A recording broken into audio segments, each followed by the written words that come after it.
Thank you, Brian, for your very touching story and for adding a little humor in it too, because humor is very important.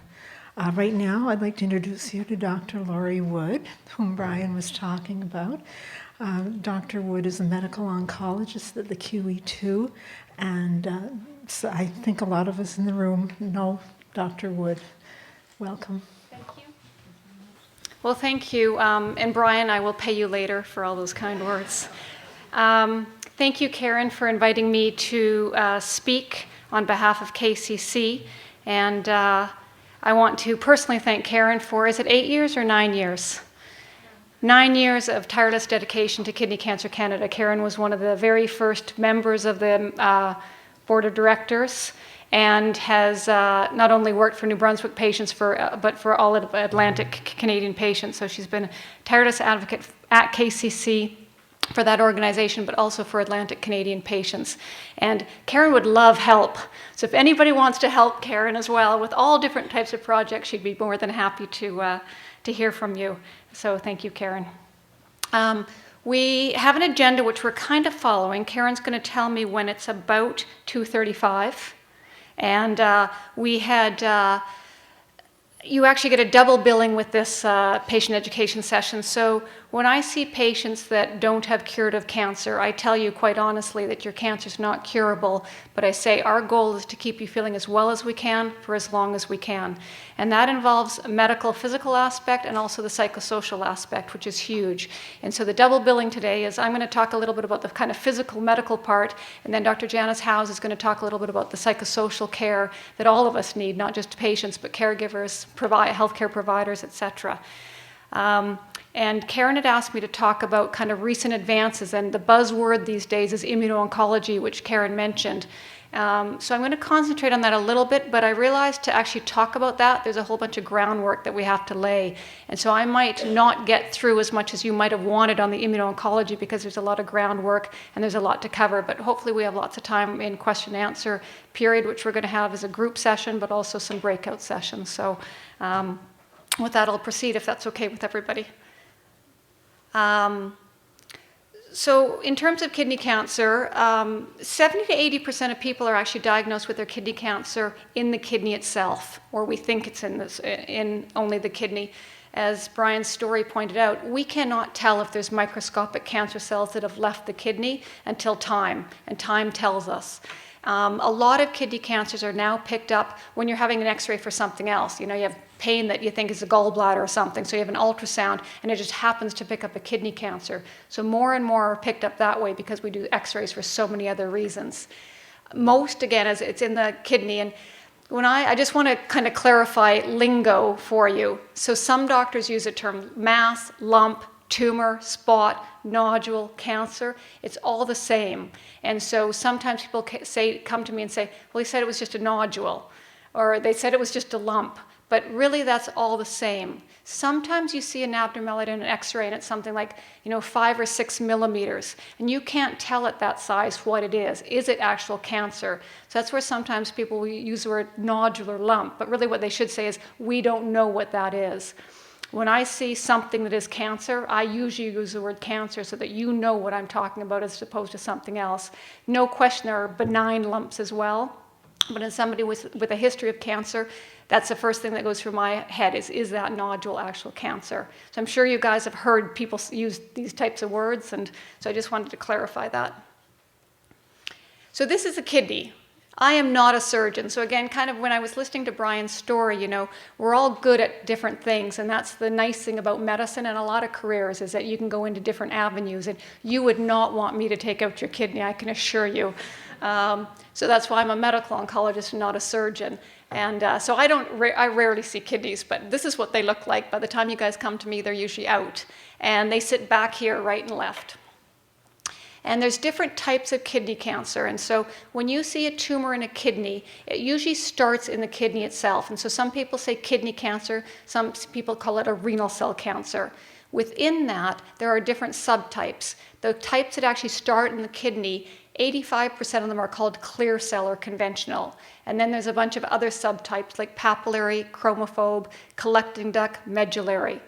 Along with that, you can have tumors in the kidney that come from somewhere else. So a common place is a person with a lung cancer. It can spread to the kidney. Or you can have a lymphoma that normally starts in the lymph glands. So that's why it's always important to know what it is. So we'll either biopsy it or take it out to know, because the treatment is very different depending on what type of cancer you have. Some of these are associated with hereditary conditions.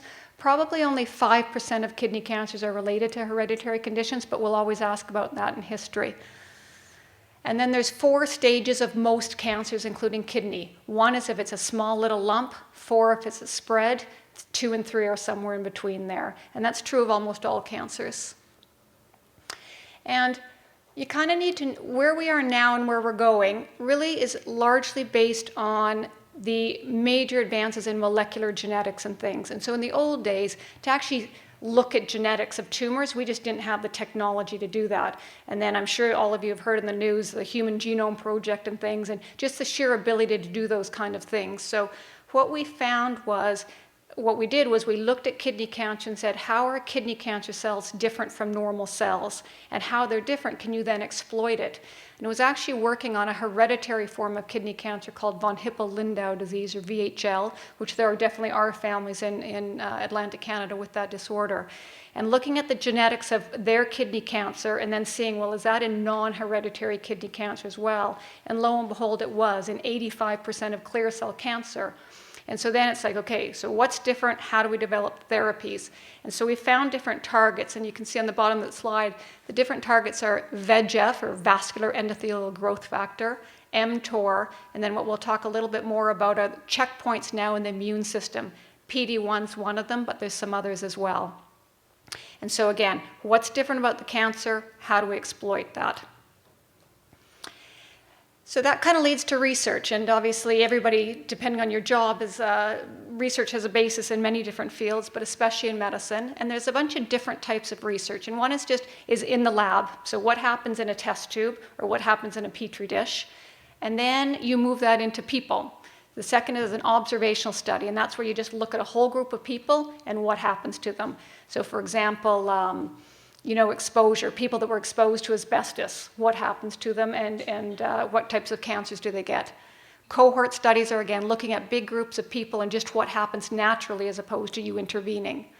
Clinical trials we're going to spend a lot of time on in a second.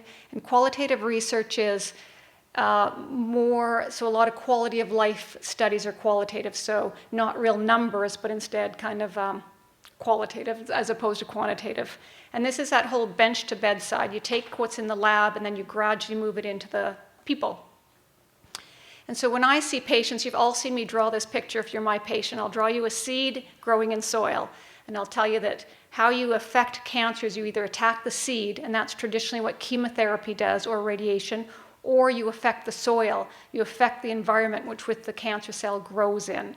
And so that's a very simple diagram. And then I'll show you that one. So that's just one little piece of the soil. So all those are little growth factors and receptors and everything in human people that are more activated in cancer cells. And like I say, that's just one minute piece of the soil. So it's trying to figure out in that soil, what do we actually attack to try to treat kidney cancer. So that leads us to clinical trials. So there's 3 types of clinical trials, and clinical trials are how we learn new information in all diseases, but especially oncology. So how do you take a treatment and actually show that it works? And there's 3 phases of study. A phase 1 study is where you take anybody, and usually these are people with not a lot of treatment options, and you find out, is a new treatment safe to give humans, and what's the dose? We don't do a lot of those in Atlantic Canada because you need quite a large setup that most places in Atlantic Canada, unfortunately, too small. Then a phase 2 is when you've got your new drug and you're going to say, does it work in kidney cancer? So you take a group of people, 30 people with kidney cancer, and you try the new drug. Does it work? And we're going to talk about what work means in a second. And then a phase 3 study is when, okay, this looks like it might work. Now we're going to move it into a big group of people, 500-600 people. We're going to compare the new treatment compared to the old treatment and see which one is better. And so some people are willing to participate in one type of study and not another. Phase 3 trials sometimes actually have a placebo arm. So for example, if the standard of care is no treatment, then often in those studies it's active, what we hope is the new treatment compared to placebo. And again, some people are uncomfortable with that. Ethically, it's felt to be okay because we wouldn't treat you anyway, so it would be the standard of care. Okay, so I actually just talked about those without going through the slides, sorry.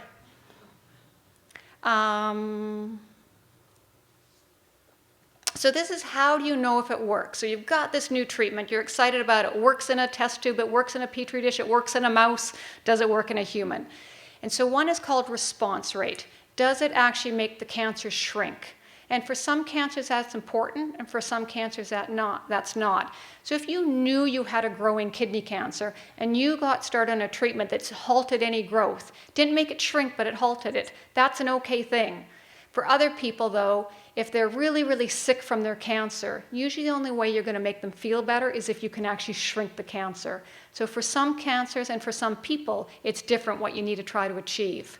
And response rate, that's usually measured on an X-ray. Does it go from 4 centimeters to 2 centimeters? Does it shrink? The second is clinical benefit. So again, you add up your people that shrink and your people with completely stable disease, because for most people in kidney cancer, stable disease is a good thing. And then we look at what's called progression-free survival. And that's very much a doctor term, not a patient term. So what we do is if you start a new treatment and you start treatment on January 1st, how long does it take you for that cancer to get worse on an X-ray? Is it 6 months? Is it 12 months? Is it 24 months? And we know kind of what natural history would be in all comers.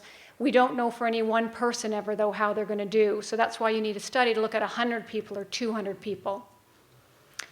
Time to progression is kind of the same thing. Overall survival is how long do people live?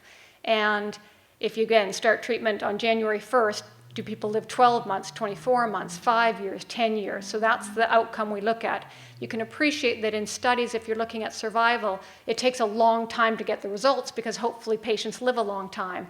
So if you start a study in 2015, it may take you over 10 years to get the answer because people are living so long, which is a good thing, but it doesn't let us figure out what the treatment's better for a long time, which is why there's so many delays in getting drugs approved and things like that.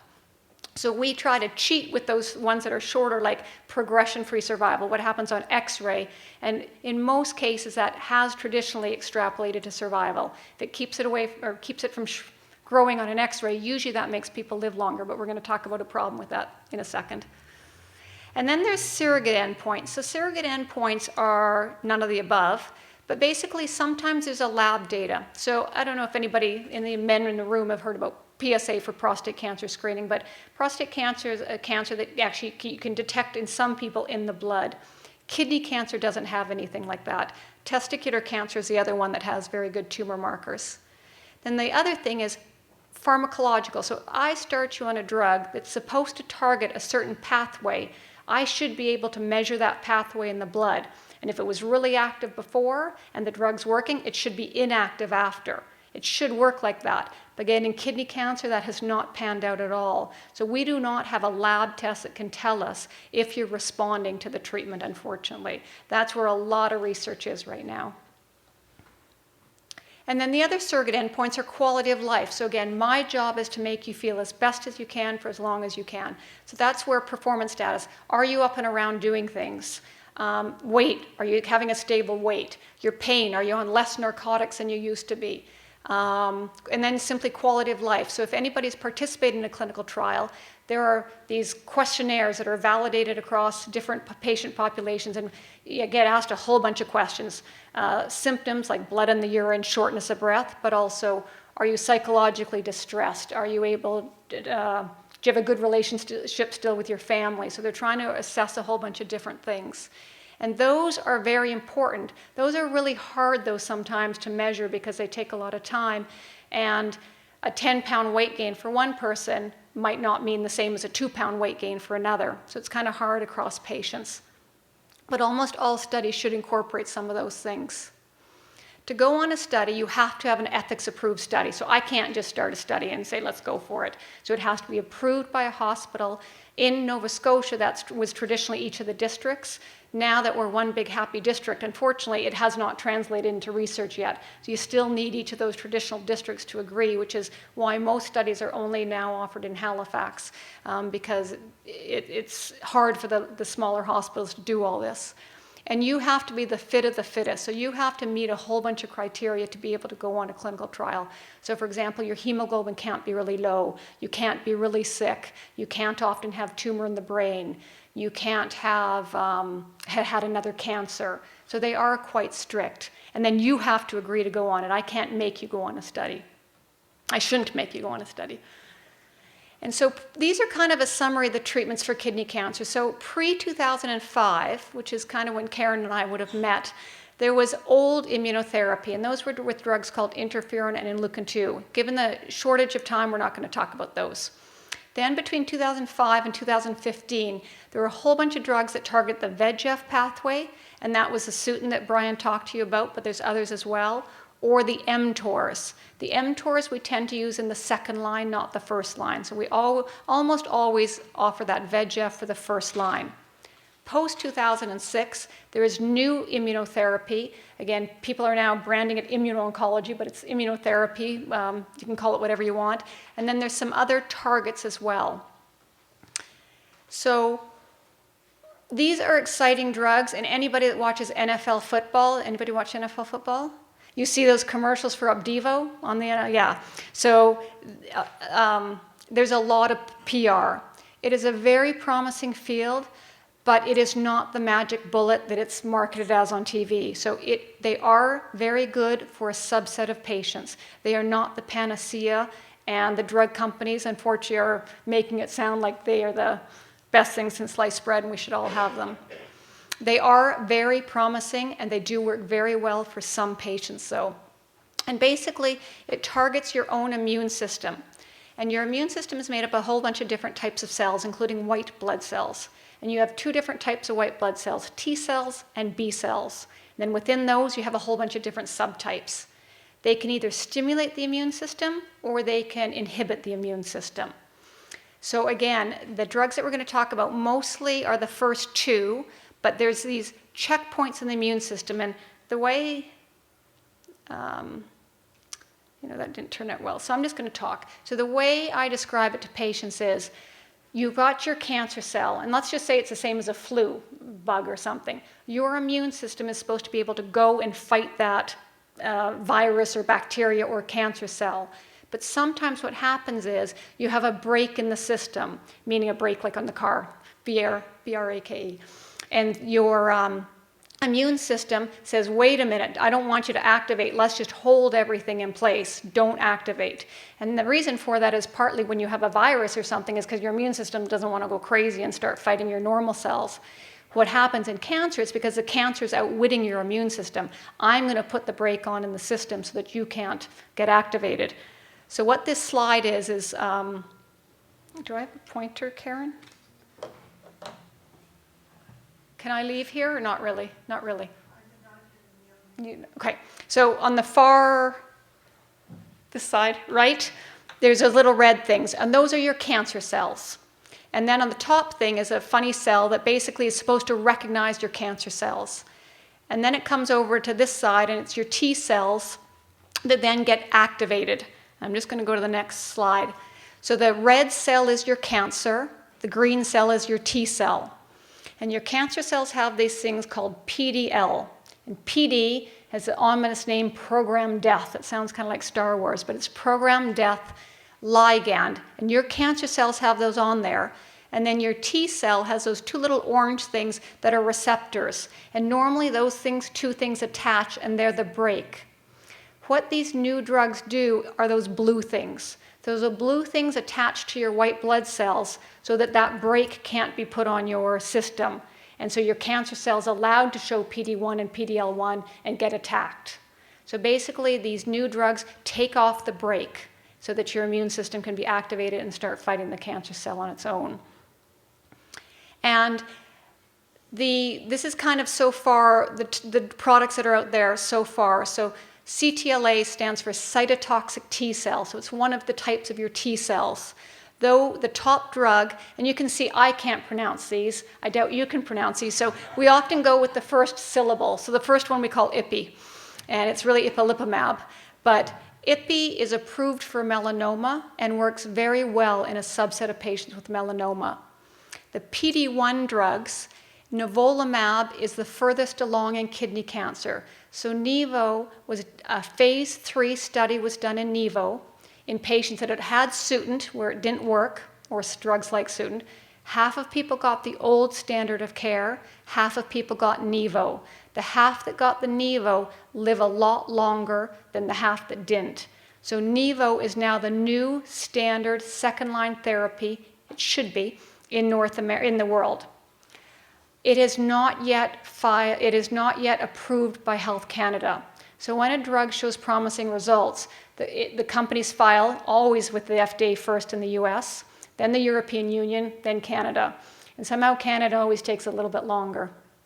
And Health Canada looks and decides if they're going to approve a drug. If they approve the drug, then the provinces, since they are responsible for healthcare budgets, the provinces then decide if they're going to fund a drug. So NIVO is probably going to be approved by Health Canada in the next few weeks, is what rumor has it. It's already approved for lung cancer and melanoma in Canada.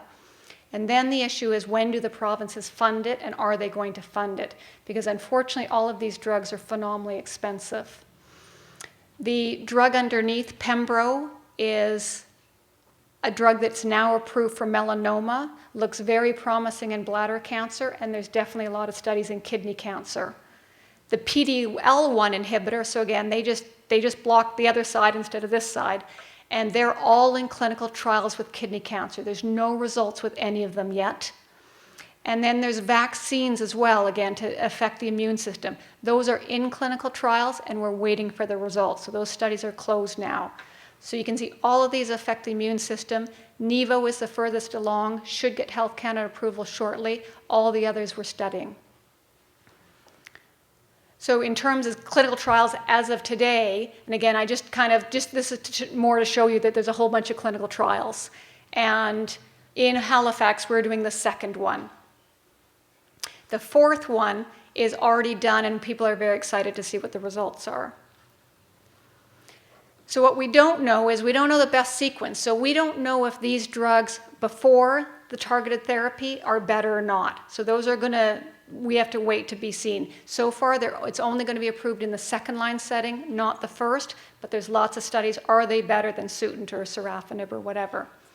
Should we combine them? Problem, as you know, when you're on Sutent, it's tough to combine another drug with Sutent. Just imagine more side effects. So maybe combination isn't the right thing. Maybe it's sequencing. We don't know that. Do these work after surgery? So Brian, right after your surgery, if we'd given these drugs, are they more beneficial then? So about a month ago, a study was published that looked at Sutent for a year, sorafenib for a year, or placebo for a year after surgery, and there was no benefit to these after surgery. There's 4 other studies that are pending on that same patient population. So as of today, it is not a standard of care that anybody after a high-risk surgery gets any therapy. And that's unlike breast cancer, colon cancer, lung cancer, etc. And then again, more importantly, is how do I pick which treatment is going to work for that person?